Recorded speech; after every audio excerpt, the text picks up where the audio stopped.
Hello and welcome to online तैयारी। आज हम डिस्कस करेंगे जून थर्ड वीक के करंट अफेयर्स को। तो चलिए आज की क्लास शुरू करते हैं। आज का सबसे पहला क्वेश्चन है हमारा कि आईएमडी विश्व प्रतिस्पर्धा रैंकिंग में भारत की रैंक क्या है, यानी कि इंस्टीट्यूट ऑफ मैनेजमेंट डेवलपमेंट के द्वारा जो वर्ल्ड कम्पिटिटिवनेस रैंकिंग जारी की जाती है उसमें भारत का रैंक क्या है। इसमें भारत का रैंक है 63 देशों में 43rd, 43वां रैंक है भारत का।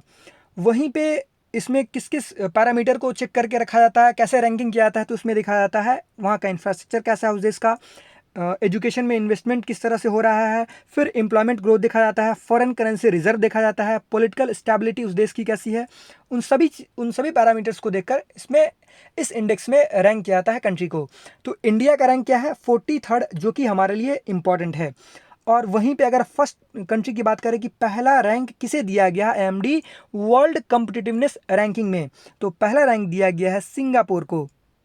वहीं पे दूसरा रैंक दिया गया है डेनमार्क को, जो कि पिछले साल डेनमार्क 8th रैंक पे था। वहीं पे तीसरा रैंक किया गया है स्विट्जरलैंड को, और यूएसए को किया गया है 10th रैंक पे रखा गया है, जो कि यूएसए इसे पिछले साल 3rd रैंक पे था।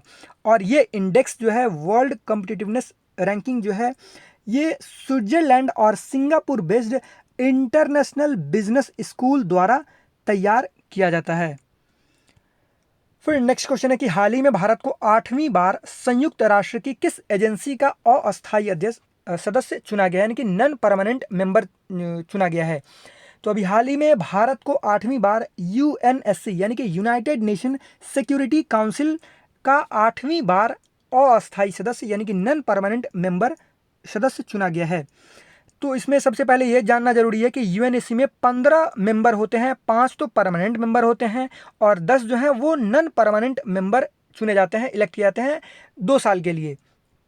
तो यहाँ पे आप देखते हैं 2 year term after winning 184 votes in the 193 member general assembly. तो 193 जनरल असेंबली के मेंबर में से जो है कितना वोट इंडिया को दिया गया, 184 वोट दिया गया इंडिया को। तो ये आप ध्यान में रखिएगा। और India was a candidate for a non permanent seat from the Asia Pacific category. तो इंडिया को एशिया पैसिफिक कैटेगरी से चुना गया है इंडिया को नॉन परमानेंट मेंबर के रूप में। वहीं पे एक चीज़ ये भी ध्यान रखिएगा कि जो जो ये टर्म शुरू होगा 2 साल का, वो कब से शुरू होगा, 1 जनवरी 2021 से। तो ये ध्यान रखिएगा। और यूएनएससी में हर एक मंथ जो है किसी न किसी के पास यूएनएससी की प्रेसिडेंसी होती है। तो अभी प्रेजेंट टाइम पे जून के महीनों में अभी प्रेसिडेंसी किसके पास है यूएनएससी की, तो फ्रांस के पास है। वहीं पे इंडिया के पास कब आएगी इसकी प्रेसिडेंसी, तो अगस्त 2021 में इंडिया के पास यूएनएससी की प्रेसिडेंसी आएगी। तो ये आप ध्यान में रखिएगा। फिर नेक्स्ट क्वेश्चन है कि हाल ही में किस बैंक ने कोविड-19 से निपटने के लिए भारत को $750 मिलियन का ऋण स्वीकृत किया है। तो अभी हाल ही में एशियन इंफ्रास्ट्रक्चर इन्वेस्टमेंट बैंक ने कोविड-19 से निपटने के लिए भारत को $750 मिलियन के ऋण को स्वीकृत किया है, मंजूरी दी है।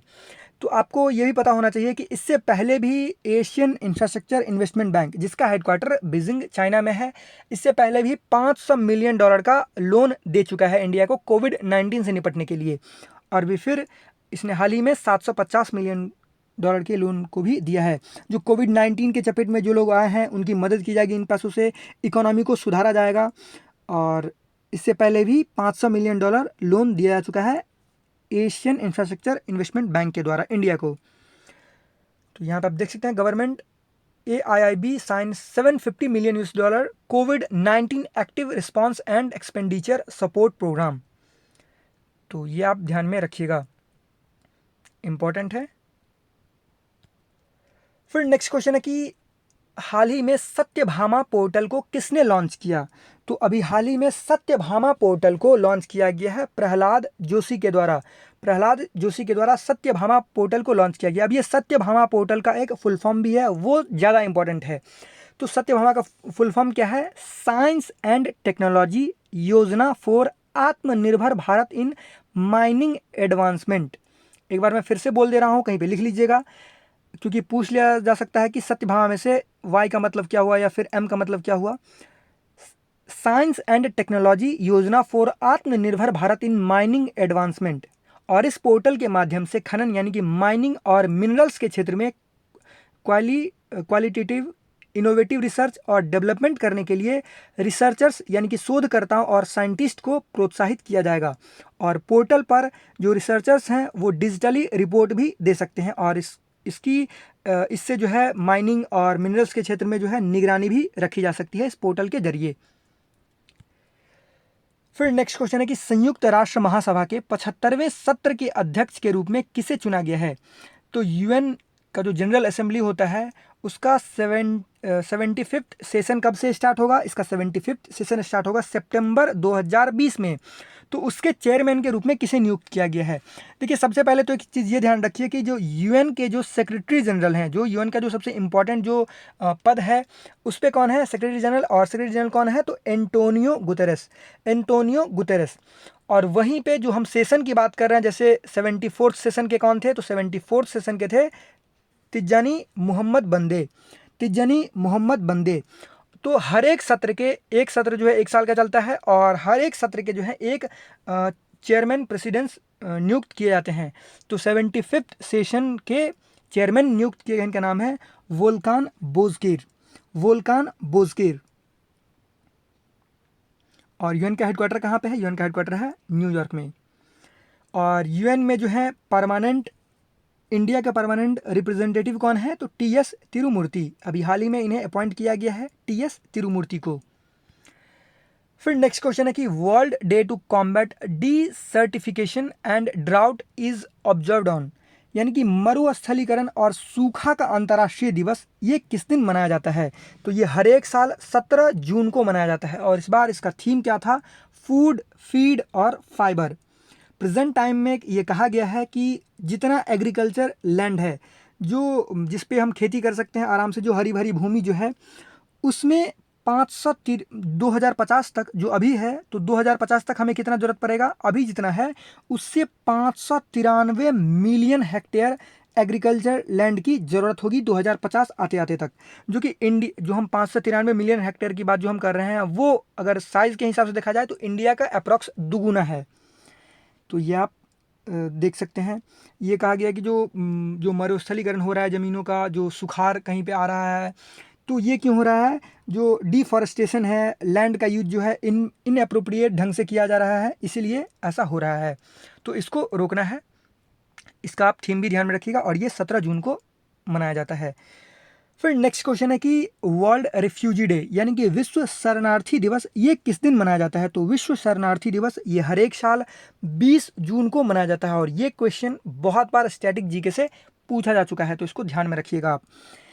और इसमें इस बार वर्ल्ड रिफ्यूजी डे के रिपोर्ट में ये कहा गया है कि हर एक मिनट 20 लोग युद्ध या फिर आतंक या फिर उत्पीड़न के कारण जो उनको परेशानी होती है, किसी देश में परेशान किया जाता है उसके कारण, या फिर राजनीति के कारण सब कुछ छोड़ अपने घर को छोड़कर किसी दूसरे देश उनको जाना पड़ता है, तो वही रिफ्यूजी कहलाते हैं। जो कहीं से, जैसे कि म्यांमार के बारे में आपने सुना होगा कि वहाँ के रिफ्यूजी यहाँ पे आ गए, बांग्लादेश चले गए, इंडिया आ गए, साउथ सूडान, बहुत देश में रिफ्यूजी होते हैं और रिफ्यूजी के पास बहुत सारे राइट्स भी हैं, उनको काम देने का, उनको पढ़ने का, उनको मतलब सही से रहने का किसी भी देश में, अगर वो रिफ्यूजी हैं तो ये चीज़ आप ध्यान रखिएगा कि वर्ल्ड रिफ्यूजी डे हर एक साल 20 जून को मनाया जाता है। और इस बार वर्ल्ड रिफ्यूजी डे का क्या थीम था? Every action counts. फिर नेक्स्ट क्वेश्चन है कि कौन सा राज्य मनरेगा के तहत श्रमिकों को रोजगार प्रदान करने वाला देश का शीर्ष राज्य बन गया है? तो अभी हाल ही में रिपोर्ट आई है और इसमें कहा गया है कि उत्तर प्रदेश मनरेगा के तहत श्रमिकों को रोजगार प्रदान करने वाला देश का शीर्ष राज्य बन गया है। इसमें मैं बता दे रहा हूँ आपको कि आंकड़ों के अनुसार ये कहा गया है कि 57,000 ग्राम पंचायतों में 57,12,975 लोग जो हैं, जो उत्तर प्रदेश में जो 57,000 ग्राम पंचायत हैं उसमें से 57,12,975 श्रमिकों को रोजगार मिला है, जो देश में मनरेगा के तहत उत्पन्न कुल काम का 18% है। तो सबसे ज़्यादा उत्तर प्रदेश में मनरेगा के तहत श्रमिकों को रोजगार प्रदान किया गया है। अभी मनरेगा के तहत या फिर बहुत सारे और भी जो किसान के लिए जो लाभदायक है, वो सारे स्कीम लाए जा रहे हैं, क्योंकि आपको पता हो कि जो भी दूसरे राज्य में थे मजदूर वो अपने घर आ चुके हैं। ये कहा गया उत्तर प्रदेश में कि 30 लाख मजदूर, प्रवासी मजदूर अपने घर आए हैं, तो उन सभी को नौकरी भी देना है। फिर नेक्स्ट क्वेश्चन है कि इंटरनेशनल डे ऑफ योगा ये किस दिन मनाया जाता है, या फिर इंटरनेशनल योगा डे ये किस दिन मनाया जाता है। तो ये हर एक साल 21 जून को मनाया जाता है। और इस बार ये कौन सा इंटरनेशनल योगा डे था, तो ये छठा 6th इंटरनेशनल योगा डे था। और इसी दिन आपको याद हो तो सूर्य ग्रहण भी यानी कि सोलर इक्लिप्स भी इसी दिन हुआ था। और इस बार इंटरनेशनल योगा डे का थीम क्या था, yoga for health, yoga at home. फिर नेक्स्ट क्वेश्चन है कि विश्व निवेश रिपोर्ट 2020 के अनुसार, यानी कि वर्ल्ड इन्वेस्टमेंट रिपोर्ट 2020 के अनुसार 2019 में दुनिया के सबसे बड़े एफडीआई प्राप्तकर्ता की सूची में भारत का स्थान क्या है। यानी कि दुनिया में ये रिपोर्ट तो है 2020 की, लेकिन 2019 के डाटा को इस रिपोर्ट में शामिल किया गया है। यानी कि किस देश में सबसे ज़्यादा एफडीआई आया है। तो सबसे ज़्यादा एफडीआई के मामले में अमेरिका जो है वो टॉप पे रहा। कितना आया वहाँ पे एफडीआई, तो 246 बिलियन डॉलर एफडीआई आया है अमेरिका में 2019 फाइनेंशियल ईयर की अगर बात करें तो। और वहीं पे चाइना में 141 बिलियन डॉलर एफडीआई आया है और चाइना दूसरे रैंक पे रहा। वहीं पे अगर इंडिया की बात करें तो इंडिया को रैंक किया गया इसमें 9th। और इंडिया में जो टोटल एफडीआई आया एक साल में वो कितना आया, 51 बिलियन डॉलर का एफडीआई आया। 2019 में एफडीआई 20% बढ़कर जो है वो 51 बिलियन डॉलर हो गया है और इंडिया 9th रैंक पे है। और 2020 में कहा गया है कि ग्लोबली जो एफडीआई जो है वो 40% जो है वो कम आएगा ग्लोबली। फिर नेक्स्ट क्वेश्चन है कि World Stars Sharjah online international chess championship किसने जीती है। तो World Stars Sharjah online international chess championship ये जीता गया है अजरबैजान के सखरियार मामेदिरोव के द्वारा। तो इन्होंने जीता है, सखरियार मामेदिरोव के द्वारा जीता गया है। तो ये फर्स्ट रैंक पे रहा। वहीं पे दूसरे रैंक पे कौन रहा है, दूसरे रैंक पे रहा इंडिया के पेंतेला हरिकृष्ण। फिर नेक्स्ट क्वेश्चन है कि कौन सा देश चौथे एशियाई युवा पैरालंपिक खेलों की मेजबानी करेगा। तो सॉरी, पैरा ओलंपिक नहीं, पैरा यूथ पैरा गेम्स। तो ये करेगा बहरीन चौथे एशियाई युवा पैरा खेलों की मेज़बानी करेगा। तो पैरा ओलंपिक और पैरा में अंतर है, ये ध्यान में रखिएगा। बहरीन की कैपिटल है मनामा। फिर नेक्स्ट क्वेश्चन है कि भारतीय सैन्य दल द्वितीय विश्व युद्ध की 75वीं विजय दिवस परेड में हिस्सा लेने किस देश जाएंगे। तो भारतीय सैन्य दल द्वितीय विश्व युद्ध की 75वीं विजय दिवस परेड में हिस्सा लेने जाएंगे रशिया, और चले भी गए हैं।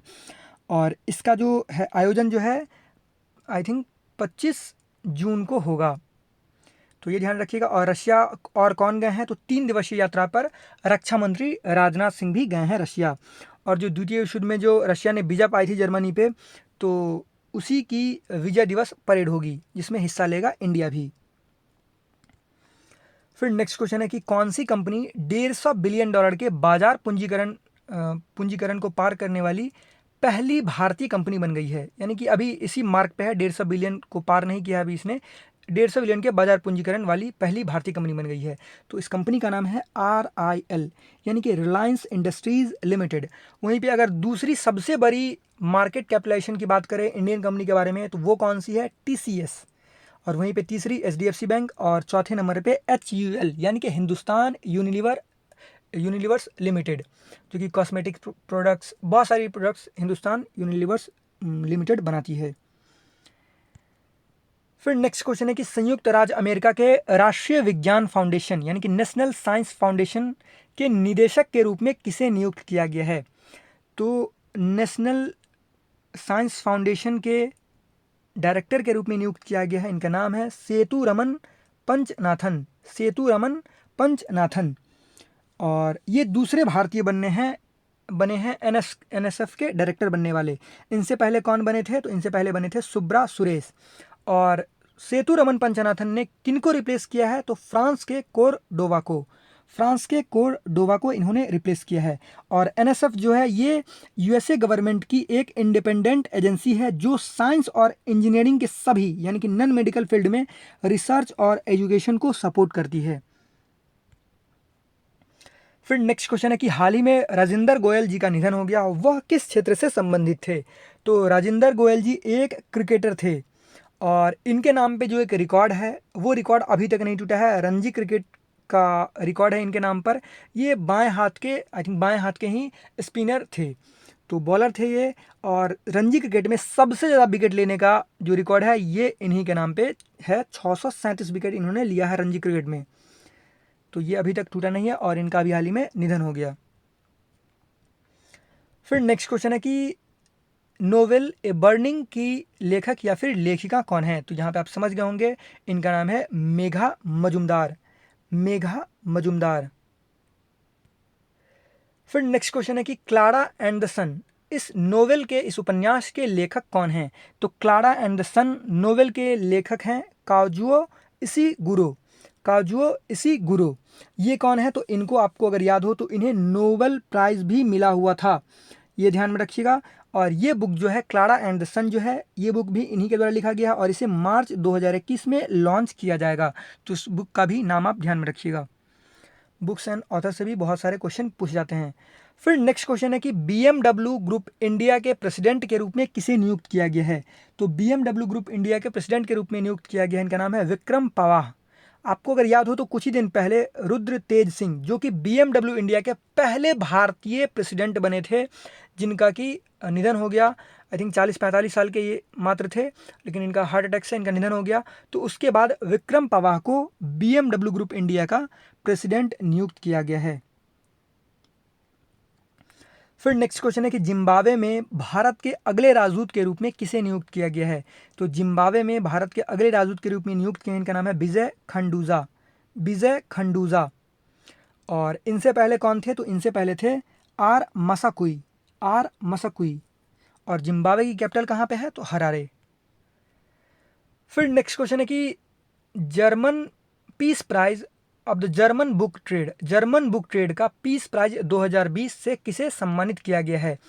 तो जर्मन बुक ट्रेड के द्वारा पीस प्राइज 2020 से सम्मानित किया गया, इनका नाम है अमर्त्य सेन। इकोनॉमिस्ट अमर्त्य सेन को इस प्राइज से सम्मानित किया गया। आपको ये भी पता होना चाहिए कि अमर्त्य सेन को नोबेल प्राइज से भी सम्मानित किया जा चुका है और इकोनॉमिस्ट हैं, ये अर्थशास्त्री हैं। ये आई थिंक 85 साल के हैं और इन्हें 2020 का पीस प्राइज़ दिया गया है जर्मन बुक ट्रेड का। क्यों दिया गया है पीस प्राइज़? तो ये जो है बहुत दशकों से ग्लोबल जस्टिस के लिए काम कर रहे हैं और उसके लिए आवाज़ उठा रहे हैं, यानी कि social inequality, education, health care system पे ये आवाज़ उठा रहे हैं। ऐसा नहीं है कि बस इनका जो ध्यान है वो बस इकोनॉमिक ग्रोथ पर ही ध्यान नहीं दे रहे हैं, वो सभी चीज़ों को एक तरह से देख रहे हैं जिससे कि इकोनॉमिक ग्रोथ जो हो वो एक सस्टेनेबल तरीके से हो और इकोनॉमिक ग्रोथ के साथ सभी चीज़ों का ग्रोथ हो, हर एक तबके, हर एक समाज के लोगों का ग्रोथ हो। तो ये वीडियो का अंत। आई होप आपको ये वीडियो अच्छा लगा हो, और अगर आपको ये वीडियो अच्छा लगा हो तो प्लीज़ इसको लाइक कीजिएगा, इस वीडियो को शेयर कीजिएगा और हमारे चैनल ऑनलाइन तैयारी को सब्सक्राइब कीजिएगा, जिससे आपको हमारी आने वाली वीडियो मिलती रहे। धन्यवाद।